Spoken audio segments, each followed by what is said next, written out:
નમસ્કાર વિદ્યાર્થી મિત્રો, ધોરણ 10ના વિદ્યાર્થીઓ માટે આપણા ચેનલ પર હાર્દિક સ્વાગત છે. વિદ્યાર્થીઓ, જેવી રીતે વિદ્યાર્થીઓ તમે લોકોને ખ્યાલ હશે કે આજે જે ધોરણ 12ના વિદ્યાર્થીઓનું રિઝલ્ટ છે, વિદ્યાર્થીઓ 10:30 વાગે એ લોકોનું જો રિઝલ્ટ આવી ગયું હશે વિદ્યાર્થીઓ.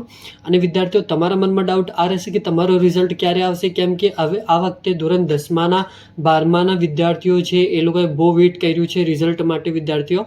અને ધોરણ 12માના વિદ્યાર્થીઓ માટે આર્ટ્સ, કોમર્સ, સાયન્સ ત્રણેય પ્રમાણનું સાથે રિઝલ્ટ આપવામાં આવ્યું છે વિદ્યાર્થીઓ. તો તમે લોકોને બી આ વસ્તુમાં એવું લાગતું હશે કે જે આપણું બી રિઝલ્ટ વહેલું આવી જશે વિદ્યાર્થીઓ, તો ડેફિનેટલી તમે લોકોને સારું લાગે છે વિદ્યાર્થીઓ કે આ વસ્તુ તમે લોકોને દેખાડવામાં આવી જશે કે જે આ વીકની અંદર તમારું રિઝલ્ટ બી આવી જશે. કેમ કે આ વખતે જે ત્રણેય વિજ્ઞાન પ્રવાહ, આર્ટ્સ અને કોમર્સવાળા વિદ્યાર્થીઓનું સાથે રિઝલ્ટ આપવાનું આ જ રીઝન હતું કે જે નીટની એક્ઝામ હતી, તો એના માટે આપણું રિઝલ્ટ થોડું મોડું થઈ ગયું હતું. કેમ કે નીટની એક્ઝામ એવી જ પૈકી એના બીજા દિવસે જ આપણું રિઝલ્ટ કાઢી દીધું છે અને આપણું રિઝલ્ટ આવી ગયું છે. હવે ધોરણ 10માનું વિદ્યાર્થીઓનું રિઝલ્ટ બી આ વીકમાં આવી જશે વિદ્યાર્થીઓ, જે 5 થી 10 તારીખની વચ્ચે તમે લોકોને વેઇટ કરવાનું રહેશે. અને જ્યારે આવશે આપણે ચેનલ પર ફટાફટ મળી જશે, જેવી રીતે બધા જ વિદ્યાર્થીઓને મળ્યું છે વિદ્યાર્થીઓ.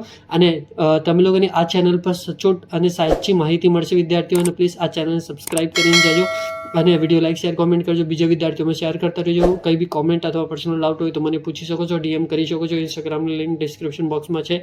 અને thank you for watching my video. જય હિન્દ વિદ્યાર્થીઓ.